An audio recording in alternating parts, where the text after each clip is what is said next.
पिछले वीडियो में हमने अग्नि सूक्त के बारे में चर्चा की। इस वीडियो में हम ऋग्वेद में वर्णित इंद्र देवता और इंद्र सूक्त की विशेषता के बारे में चर्चा करेंगे। ऋग्वेद के लगभग 1/4 सूक्त इंद्र से संबंधित है। 250 सूक्तों के अतिरिक्त 50 से अधिक मंत्रों में इंद्र का स्तवन प्राप्त होता है। इंद्र ऋग्वेद का सर्वाधिक लोकप्रिय और महत्वपूर्ण देवता है। मुख्य रूप से वह वर्षा का देवता है, जो कि अनावृष्टि अथवा अंधकार रूपी दैत्यों से युद्ध करता है तथा अवरुद्ध जलों को अथवा प्रकाश को विनिर्मुक्त बना देता है। वह गौण रूप से आर्यों का युद्ध देवता भी है, जो आदिवासियों के साथ युद्ध में उन आर्यों की सहायता करता है। इंद्र का मानवाकृति रूपेण चित्रण दर्शनीय है। उसके विशाल शरीर, शीर्ष, भुजाओं और बड़े उदर का बहुधा उल्लेख प्राप्त होता है। उसके अधरों और जबड़ों का भी वर्णन मिलता है। उसका वर्ण हरित है। उसके केश और दाढ़ी भी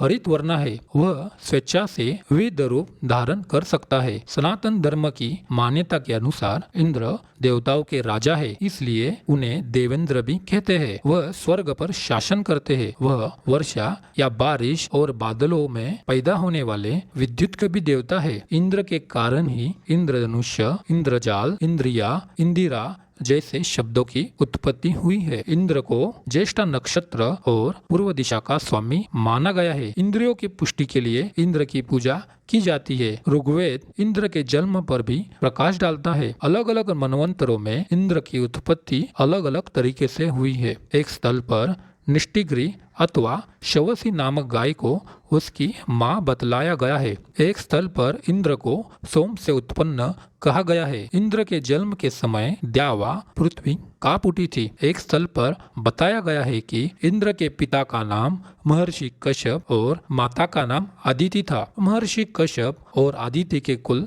12 पुत्र हुए। ये पुत्र सूर्य, अर्यमा, पूषा, त्वष्टा, सविता, भग, धाता, विधाता, वरुण, मित्र, इंद्र और भगवान वामन है। 33 कोटि देवी देवताओं में आदित्य के 12 पुत्र भी शामिल है। इंद्र की पत्नी सची है, जिन्हें इंद्र की पत्नी होने के कारण इंद्रानी भी कहा जाता है। इनके पिता पुलोमा राक्षस वंश के थे, जो एक युद्ध में अपने दामाद इंद्र के हाथों ही मारे गए थे। इंद्र देव के पुत्र का नाम जयंत तथा पुत्री का नाम जयंती था। जयंती का विवाह दैत्य गुरु शुक्राचार्य से हुआ था। सोमरस इंद्र का परम प्रिय पेय है। वह विकट रूप से सोमरस का पान करता है। उससे उसे स्फूर्ति मिलती है। वृत्र के साथ युद्ध के अवसर पर पूरे 3 सरोवरों को इंद्र ने पीकर सोम रहित कर दिया था। दशम मंडल के 119वें सूक्त में सोम पीकर मध्य विवल बने हुए स्वगत भाषण के रूप में अपने वीर कर्मों और शक्ति का अहमन्यता पूर्वक वर्णन करते हुए इंद्र को देखा जा सकता है। इंद्रकृत वृत्तवध ऋग्वेद में बहुधा और बहुश वर्णित और उल्लेखित है। वृत्र या अहि के वध पूर्वक जल विमोचन के साथ साथ प्रकाश के अनवरुद्ध बना दिए जाने की बात भी बहुधा वर्णित है। उस वृत्त या अहि को मारकर इंद्र सूर्य को सबके लिए दृष्टिगोचर बना देता है। यहाँ पर वृत्त या अहि से अभिप्राय या तो सूर्य प्रकाश के अवरोधक मेघ से है या फिर निशाकालीन अंधकार से। सूर्य या उषस के साथ जिन गायों का उल्लेख मिलता है, वे प्रातःकालिक सूर्य की किरणों का ही प्रतिरूप है, जो कि अपने कृष्णाभ आवास तल से बाहर निकलती है। इस प्रकार इंद्र का गोपपतित्व भी सुप्रकट हो जाता है। वृत्त या अहि के वध के अतिरिक्त अन्य अनेक उपाख्यान भी इंद्र के संबंध में उपलब्ध होते हैं। शर्मा की सहायता से इंद्र ने पनी नामक दैत्यों द्वारा बंदी बनाई गई गायों को छीन लिया था। उषस के रथ का विध्वंस, सूर्य के रथ के एक चक्र की चोरी, सोम विजय आदि उपाख्यान भी प्राप्त है। सोम के प्रति विशेष आग्रह के कारण ही इंद्र को सोम का अभिषेक करने वाले अथवा उसे पकाने वाले यजमान का रक्षक बताया गया है। इंद्र ने कंपायमान भूतल और चलायमान पर्वतों को स्थिर बनाया है। चमड़ों के समान उसने द्यावा पृथ्वी को फैला कर रख दिया है। जिस प्रकार एक दूरी से दोनों पहिए निकल दिए जाए, उसी प्रकार इंद्र ने द्युलोक और पृथ्वी को पृथक कर दिया है। इंद्र बड़े उग्र स्वभाव का है। स्वर्ग की शांति को भंग करने वाला यही एकमात्र देवता है। अनेक देवताओं से इंद्र ने युद्ध किया है। उषस के रथ को उसने भंग किया। सूर्य के रथ का एक चक्र उसने चुराया। अपने अनुयायी मरुतों को उसने मार डालने की धमकी दी। अपने पिता त्वष्टा को उसने ही मार डाला। अनेक दैत्यों को भी उसने पराजित और विनष्ट कर दिया, जिसमें वृत्त या अहि, शंबर, रोहिन के अतिरिक्त उरन, विश्वरूप, अभ्रुत, बल, वंश और नमुची प्रमुख है। आर्यों के शत्रुबुद्धासो अथवा दस्यु को भी इंद्र ने युद्ध में पराभूत किया। कम से कम 5000 अनार्यों का विनाश इंद्र के द्वारा ही किया गया। इंद्र अपने पूजकों का सदा रक्षक और सहायक और मित्र रहा है। वह दस्युओं को बंदी बनाकर उनकी भूमि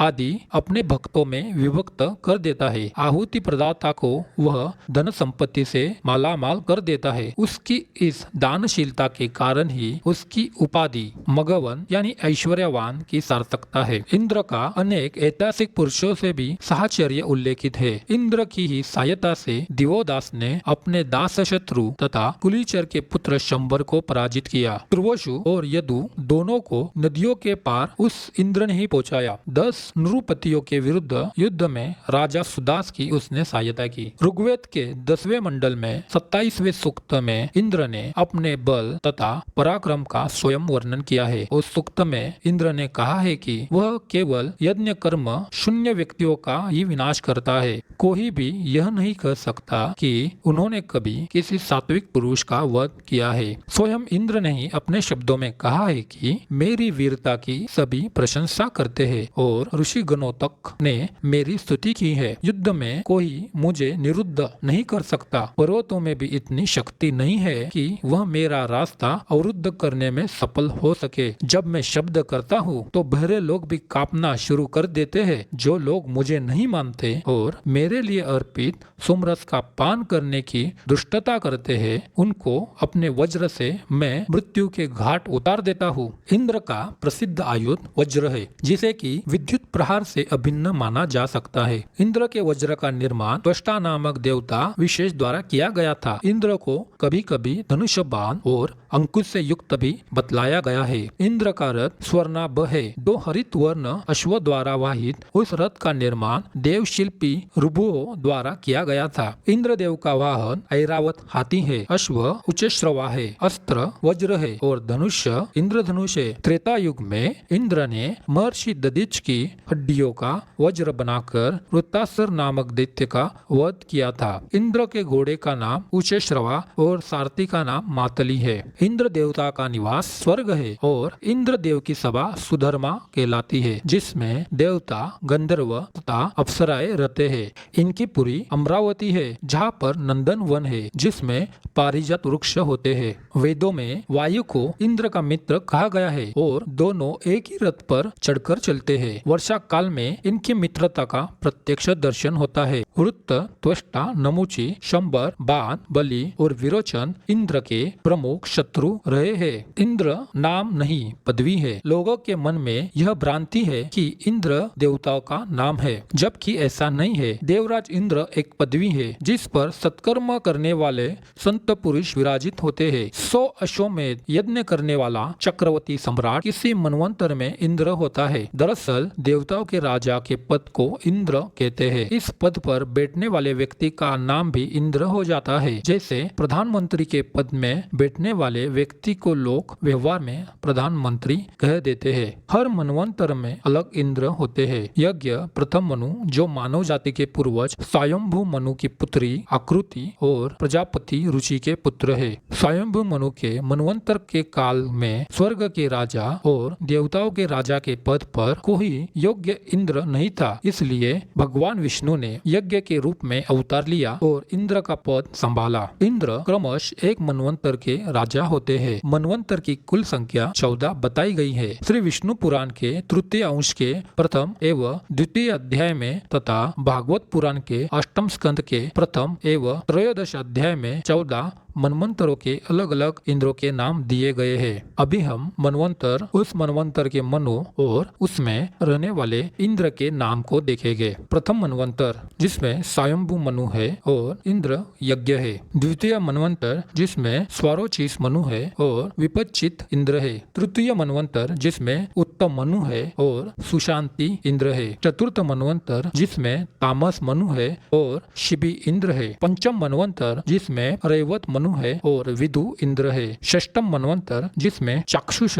मनु है और मनोजव इंद्र है। सप्तम मनवंतर जिसमें वैवस्वत मनु है और पुरंदर इंद्र है। अष्टम मनवंतर जिसमें अर्क सावर्णी मनु है और बाली इंद्र है। नवम मनवंतर जिसमें दक्ष सावर्णी मनु है और अद्भुत इंद्र है। दशम मनवंतर जिसमें ब्रह्म सावर्णी मनु है और शांति इंद्र है। 11वां मनवंतर जिसमें धर्म सावर्णी मनु है और विष इंद्र है। 12वें मनवंतर में रुद्र सावर्णी मनु है और ऋतुधाम इंद्र है। 13वें मनवंतर में रुचि यानी देव सावर्णी मनु है और देवास्पति इंद्र है। 14वें मनवंतर में भौम यानी इंद्र सावर्णी मनु है और सूची इंद्र है। अब तक 6 मनवंतर बीत चुके हैं और 7वां मनवंतर चल रहा है। वर्तमान समय के इंद्र का नाम पुरंदर है। वर्तमान इंद्र पुरंदर महर्षि कश्यप के पुत्र है, जो महर्षि कश्यप और आदिति के 12 पुत्रों में से एक है। उनकी पत्नी दैत्यराज पुलोमा की पुत्री है। जयंत और जयंती नाम के इनके एक पुत्र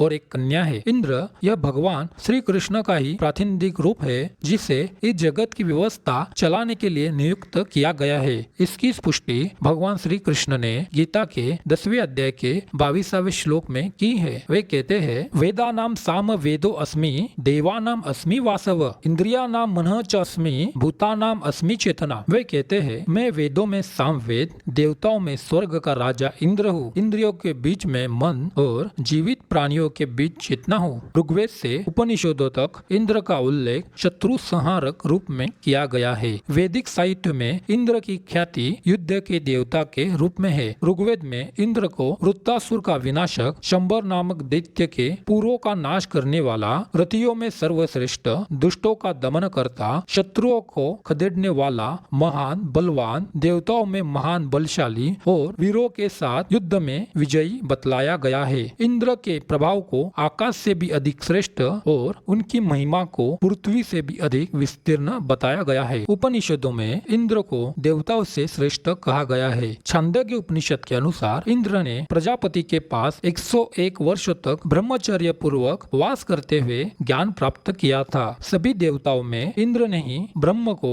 सर्वप्रथम जाना था। कौशिक की उपनिषद के अनुसार देवदास के पुत्र इंद्र के पास ज्ञान प्राप्त करने गए थे। इसी उपनिषद में इंद्र को ब्रह्म मंदिर के द्वार का रक्षक भी कहा गया है। एक स्थान पर तो उन्हें प्रज्ञा का साक्षात प्राण रूप अमृत भी कहा गया है। ब्राह्मण ग्रंथों में इंद्र को सूर्य, वाणी और मन का राजा भी कहा गया है। छांदोग्य उपनिषद में स्वरों को इंद्र की आत्मा कहा गया है और कठोपनिषद में प्राण को स्वयं इंद्र कहा गया है। ऐत्रेय उपनिषद में इंद्र को आत्मा और सर्वदेवमय भी कहा गया है। छांदोग्य उपनिषद में कहा गया है कि इंद्र के आश्रित होकर समस्त रुद्रगण जीवन धारण करते हैं। इंद्र सूक्त के अनुसार इंद्र का समस्त स्वरूप स्वर्णिम है। वे वेगगामी, मेघतुल्य, वृष्टि करने वाले, संयमी, साहसी, सहज, ओजस्वी है। इंद्र सर्वाधिक सुंदर रूपों और सूर्य की अरुण आभा को धारण करते हैं, इसलिए उन्हें हिरण्य भी कहा गया है। पाणिनि ने अपने अष्टाध्यायी में इंद्र को इंद्रियों का शासक बताया है। मन सबसे प्रबल इंद्रिय है। ऋग्वेद में इंद्र की बुद्धि की प्रशंसा की गई है। इंद्र को श्रुति और ज्ञान भी कहा गया है। यदि इसे हम इंद्रियों के अर्थ में समझे तो इंद्रिय द्वारा हमें बाहरी विषयों, रूप, रस, गंध, स्पर्श और शब्द तथा सांसारिक विषयों का सुख दुख आदि का अनुभव होता है। इसलिए जब कोई व्यक्ति अपने मन को नियंत्रित करता है तो उसकी इंद्रियां अपने आप ही नियंत्रित हो जाती है। इस प्रकार हमने ऋग्वेद में वर्णित इंद्र देवता और इंद्र सूक्त की विशेषता के बारे में चर्चा की। ऐसी और अधिक जानकारी पाने के लिए हमारे चैनल को जरूर सब्सक्राइब करें। धन्यवाद।